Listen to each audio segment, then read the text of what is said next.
Thanks for watching. Don't forget to like, comment, share and subscribe to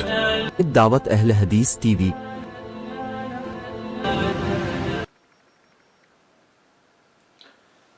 الحمد لله وحده والصلاة والسلام على من لا نبي بعده.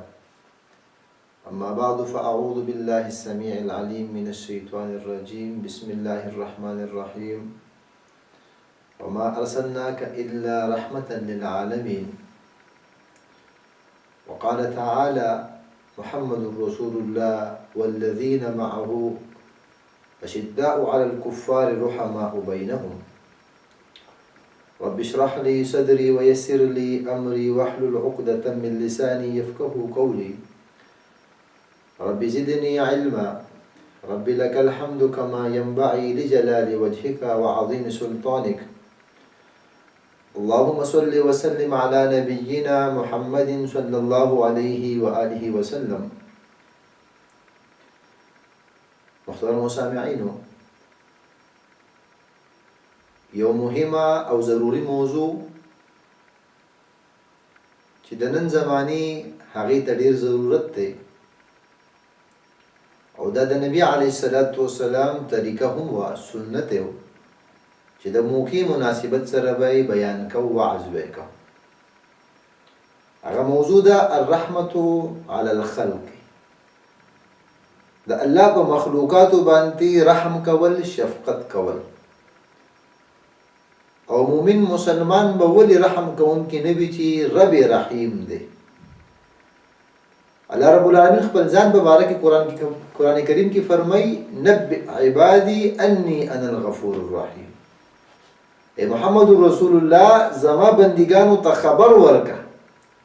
انی انا الغفور الرحیم، چې یقینا زه بخونکی رحم کوونکی یم. وقال في تعالى وقال في مقام آخر كتب على نفسه الرحمة. الله رب العالمین خپل په ځان باندې رحم کول، شفقت کول، مهرباني کول دا لازم کړی دي. په دې وجه باندې د الله رب العالمین رحمت موضوع کو چرته هغه جدا یو ځان له موضوع ده او هغه دومره اوږده موضوع ده چې انسان به بحث شروع کی ختمیږي نه. دلته موږ صرف دا بیانو چې د الله په مخلوق باندې رحم کول، د الله په مخلوق باندې شفقت کول، او دا د انسان د لپاره د ډیرو فائدو ذریعہ ګرځي. انسان د دنیا او د آخرت ډیرې فائدې حاصلېږي. د الله رسول علیه الصلاة والسلام څخه یو کس راغلی او دا د الله رب العالمین رحم وي د بعضې خلکو په زړونو کې اچولې وي چې اقرع بن حابس رضی الله تعالی عنه په نوم باندې یو سړی راغلی. نو ګوري چې قبل النبي الحسن بن علي، نبی علیه الصلاة والسلام حسن بن علي رضی الله تعالی عنه چپ کو، په مخ باندې ښکل کو. فقال اقرع بن حابس نبی علیه الصلاة والسلام ته وایي چې اې د الله رسوله، ان لي 10 من الاولاد یا من الابناء، زما 10 بچي دي،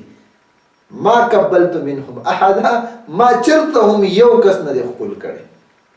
نبی علیہ الصلوۃ والسلام ودوی او املک لك، آیا زه په دې خبره باندې اختیارمن یم چې الله د ستا د زړه شفقت ویستی دی او زه دنه نکم؟ یعنی ستا په زړه کې شفقت نشته، نو رحم دا د الله رب العالمین مهرباني په انسان باندې چې په زړه کې واچي، نو په خلق یا په مخلوق ته الله باندې رحم کول، شفقت کول، دا سبب ګرځي د انسان د بخښنې. یو روایت کی راځي، نبی علیه الصلاة والسلام فرمایي، صحیح بخاری روایت ده، یو زنانه چې عذبت امرأة فی هره، الله رب العالمین ورلا صرف د یوی پیشو سره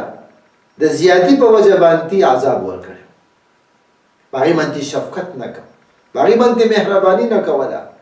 هغه ځان سره اشاره کړو. نبی علیہ السلام فرمای نه ول خپل خوراک ورکو او نه د زمکه چنجو ته پرېخود. الله رب العالمین عذبت امرأة فی هره، الله رب العالمین ولا صرف په دې عذاب ورکړ. او یو بل واقعا د الله رسول علیه الصلاة والسلام فرمای چې په دې سایلو کې وزنانه و، په خو امتونو کې بد کردار و، په لار باندې روانه و، سګوري چې یو کې خواته یو سپې دی چې هغه خټي خوري د ډېرې تندې د وجې نه او نږدې و چې هغه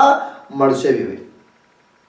د دې زنانه په اړه کې شفقت رالی د دې زنانه په اړه کې رحم رالی او خپل هغه پوڼۍ راواغسته او څادر یې وشلو د هغې پینې په خپلې پڼۍ کې اوبه راغستلې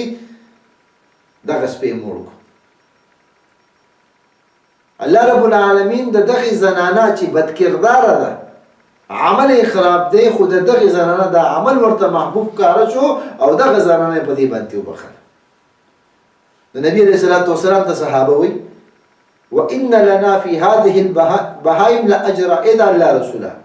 مونږ له الله رب العالمین په دې زناورو سره شفقت کولو رحم کولو باندې هم مونږ له اجر راکړي نبی علیہ الصلوۃ والسلام وتوی او الله رب العالمین په هر یو شي سره چې هغه مخلوق ته الله رب العالمین دی الله رب العالمین دغه په وجه باندې انسان باندې شفقت کوي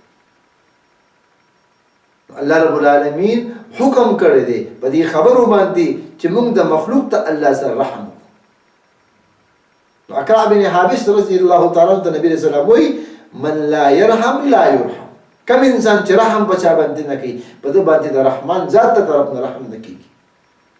ځکه یو روایت کې راځي الراحمون يرحمهم الرحمن کوم خلق چې رحم کوي د مخلوق په الله باندې رحمان ذات په باندې رحم کوي ارحموا من في الارض يرحمكم من في السماء ازمکو والو تاسو د ازمکو والو باندې رحم کوي اسمان والو په تاسو باندې رحم کوي